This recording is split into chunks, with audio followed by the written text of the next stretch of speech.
तो देखिए, भारतीय सेना की तरफ से बड़ी स्ट्राइक पाकिस्तान में कर दी गई है और क्या कुछ जानकारियां हैं लगातार भारत एक्सप्रेस आप तक पहुंचा रहा है। इस वक्त हमारे साथ रक्षा विशेषज्ञ विंग कमांडर आलोक सहाय जी जुड़ गए हैं। आलोक जी, बहुत बहुत स्वागत है आपका भारत एक्सप्रेस में। और विंग को हम आपसे समझने की कोशिश करेंगे, ये बड़ी स्ट्राइक जिसमें पाकिस्तान में सेना के ठिकानों को निशाना ना बना के आतंकियों को निशाना बनाया गया है, आतंकियों के ठिकानों को निशाना बनाया गया है और एक जिम्मेदार देश किस तरह से होता है ये भारत ने दिखा दिया है।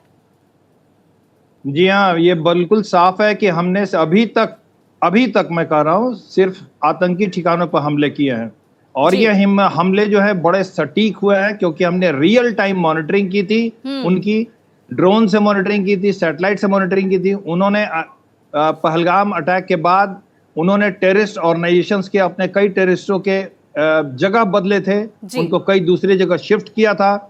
उन सभी चीजों की मॉनिटरिंग हुई है, उनके हेडक्वार्टर्स की मॉनिटरिंग हो रही थी। हमने उनके जो एयर डिफेंस सिस्टम जो उन्होंने नए जगह पर डिप्लॉय किए थे, जो उन्होंने मोबिलाइजेशन किया था अपने एयरफोर्स का और आर्मी का, इन सारे चीजों को मॉनिटर करने के बाद हमने एक फुल प्रूफ सटीक प्लान बनाया है और इस प्लान के तहत हमने सिर्फ अभी उनके मिलिटेंट सेंटर्स पर अटैक किया है क्योंकि इन मिलिटेंट्स ने बार बार हमारे ऊपर घात लगा करके हमला किया है। अभी तक भारत का मैसेज ये साफ है कि ये आक्रमण पाकिस्तान के ऊपर नहीं है जी, लेकिन उस बलिदानों का बदला लेने के लिए हमारी सेनाओं ने और हमारे माननीय प्रधानमंत्री जी ने, गृह मंत्री जी ने, रक्षा मंत्री जी ने और इस देश के करोड़ों लोगों की भावनाओं ने उसके ऊपर आक्रमण किया। आज जिस तरह से मॉकड्रिल थी, मॉकड्रिल के पहले ही सेना ने एक चौतरफा उसको घेर के मारा। देखिए, बहुत सारी चीजें सेना की योजना के अनुरूप चलती हैं, बहुत सारी चीजें बताई नहीं जा सकती। कल भी मेरे से कुछ पत्रकार को क्या होगा, मैंने कहा हमारे स्तर के ऊपर तो पता लगाने की आवश्यकता भी नहीं है और हम इसके बारे में सोचते नहीं है। इस देश के 125 करोड़ लोगों को अपने नेतृत्व के ऊपर विश्वास पहले दिन से था। मैंने इस बात को पहले दिन कहा था कि जो जनता को विश्वास है अपने नेतृत्व के ऊपर, उस विश्वास की पूर्ति हमारे प्रधानमंत्री जी करेंगे और उन्होंने और हमारी सेनाओं ने उसको आज पूरा किया है। आज कहीं ना कहीं देखिए, तमाम नेताओं की ये प्रतिक्रियाएं सामने निकल कर आ रही हैं इन आतंकवादियों पर जिस तरह से एक्शन भारत की तरफ से लिया गया है। सर, आप बहुत महत्वपूर्ण जानकारियां दे रहे थे, किस तरह से भारत की तीनों सेनाओं ने मिलकर, रॉ, आईबी ने मिलकर तमाम जो ठिकानों को पहले चिन्हित किया, टारगेटेड ठिकाने जो बेहद महत्वपूर्ण थे, और ये कोशिश लगातार भारत की तरफ से रही है कि पाकिस्तान की निर्दोष जनता के लिए भारत कुछ भी ना करे और सेना के लिए कुछ भी ना करे। जो कार्रवाई हो वो आतंकवाद पर, आतंकियों के आकाओं पर हो और वही कार्रवाई होते हुए नजर आई। किस तरह से इस पूरी प्लानिंग को अंजाम दिया गया होगा, क्योंकि सर देखिए, बहुत ही अत्याधुनिक हथियारों का इस्तेमाल, अत्याधुनिक जो भारत की टेक्नोलॉजी है उसका इस्तेमाल भी किया गया है। हैमर, स्कैल्प मिसाइल और राफेल से अटैक किया गया, जो उम्मीद लगाई जा रही थी राफेल को लेकर। जी स्वाति जी, जैसा कि पहले भी हम लोग इस बात पर चर्चा कर चुके हैं कि राफेल के आने के बाद से अब परिस्थितियां काफी बदल गई हैं, क्योंकि बालाकोट में हमें मिराज बालाकोट तक भेजने पड़े थे स्ट्राइक करने के लिए।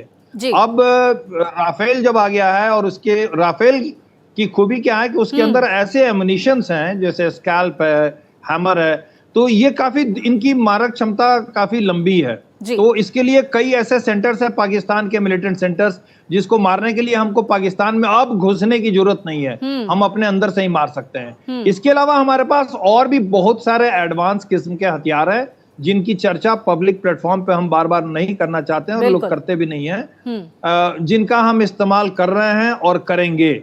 हमारे पास यहाँ तक कि हाइपरसोनिक मिसाइल्स भी है, पूरा विश्व जान चुका है। उसका न सिर्फ टेस्ट डेमोन्स्ट्रेशन हो चुका है पिछले साल, बल्कि वो भारतीय सेना में शामिल भी कर लिया गया है, जो कि 8 से 10 मैक की स्पीड है, 1500 किलोमीटर का उसका रेंज है, तो पूरा पाकिस्तान उसके जद में आता है। तो ये सब तो हो गई एक बात। दूसरी बात ये है कि देखिए, पाकिस्तान ने, जैसे कि बीबीसी से खबरें आ रही हैं आज सुबह से कि पाकिस्तान ने बीबीसी को एक वक्तव्य दिया है कि वह इस भारतीय आक्रमण पर रिस्पॉन्ड करने का हक रखता है as per article 51 of UN charter.